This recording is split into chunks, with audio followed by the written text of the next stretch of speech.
I apologize in advance for this lengthy video.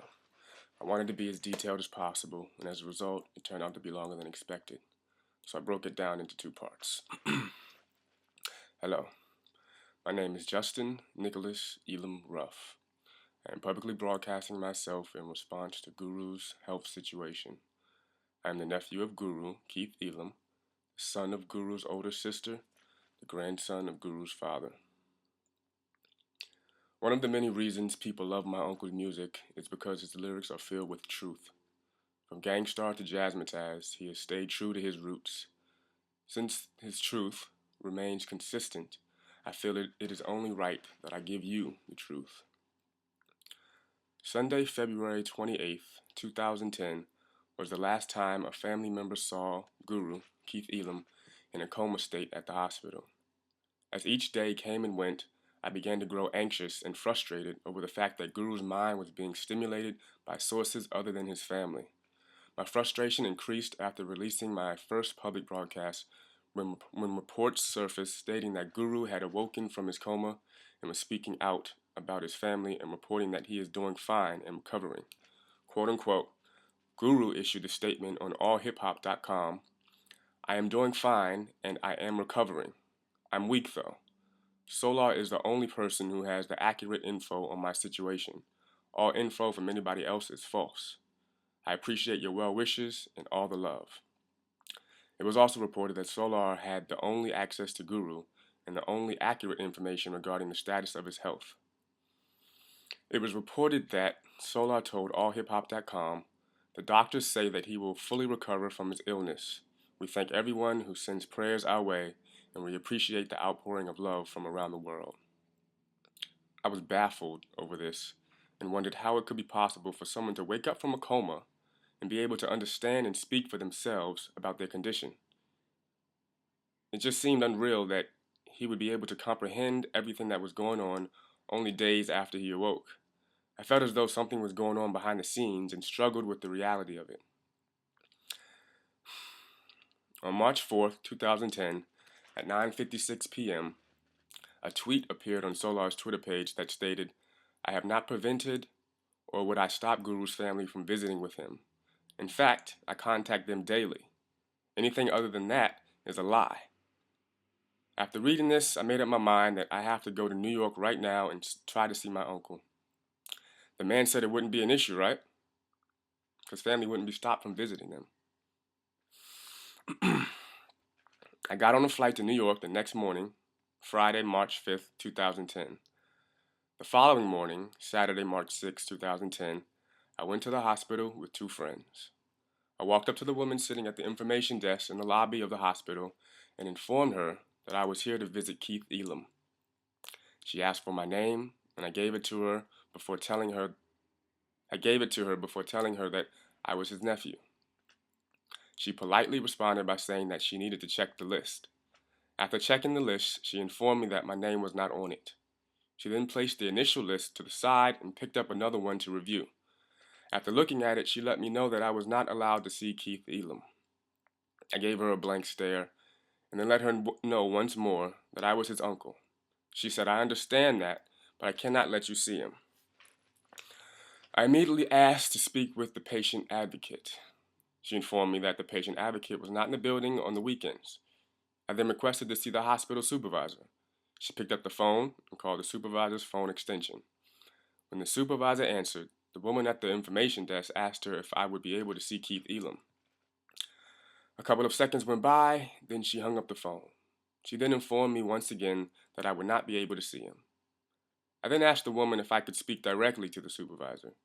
She called the supervisor back, talked to her, and let me know that it would take a while for her to come down to the lobby. I thanked her for calling again and said that I would be right here in the lobby waiting.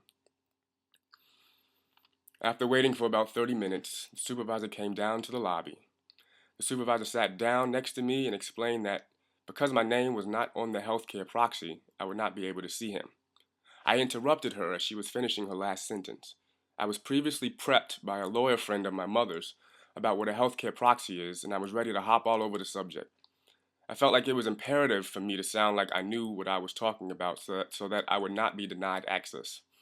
I said to the supervisor that I understand what a healthcare proxy is, and I know that it has nothing to do with me being able to see a family member. I explained that the healthcare proxy denies my access to Guru's health records and medical procedures, information that I could care less about at this moment. I stressed that at this moment, I just wanted to see my uncle, and that is all. I said that I flew all the way from California. I'm tired because I didn't get any sleep last night since my thoughts of my uncle have been completely dominating my mind. I just want to see him because I miss him and I want him to hear my voice. The supervisor then explained that the hospital has to follow the request of the people that signed the healthcare proxy when it comes to visitors now. The supervisor said that there was an incident that occurred in which someone came into the hospital, made their way up to Keith Elam's room, and took pictures of him. They then posted the pictures on the internet. Since this happened, the people who signed the healthcare proxy requested that they be the ones to decide who can and can't see Keith Elam. The supervisor stated that there is a written document explaining the incident and that this policy is in place for the safety of the patient. I then asked the supervisor to tell me who signed the healthcare proxy. The supervisor said Keith Elam's brother and sister. I was thrown off guard and asked the names of his brother and sister that were signed on the healthcare proxy document.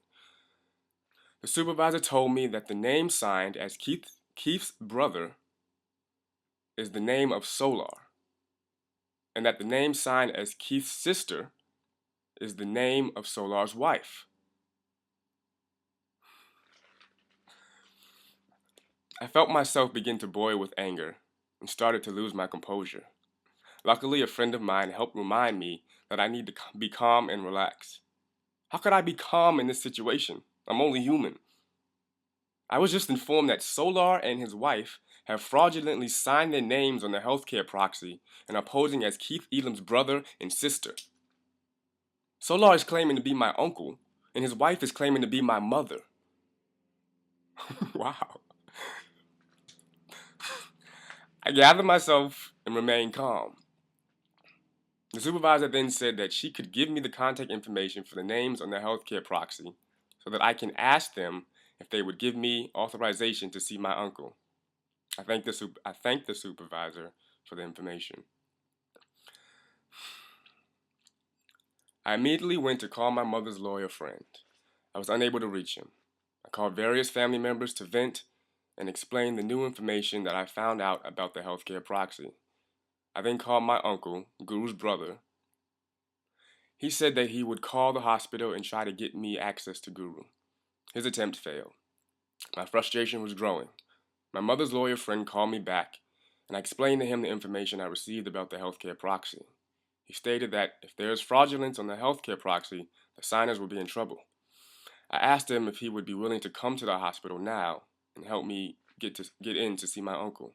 He then stated that it would be useless for him to come down at this time and that I should just leave because there is nothing else that can be said or done to get me in to see Guru. I was crushed. I wasn't even close to having access to my uncle. I called as many people as I could to get their opinions on what I should do at this moment, and if my only option was to call it a day and head back home unfulfilled. My mother suggested that she would call her father, my grandfather, and see if he had any ideas on what to do.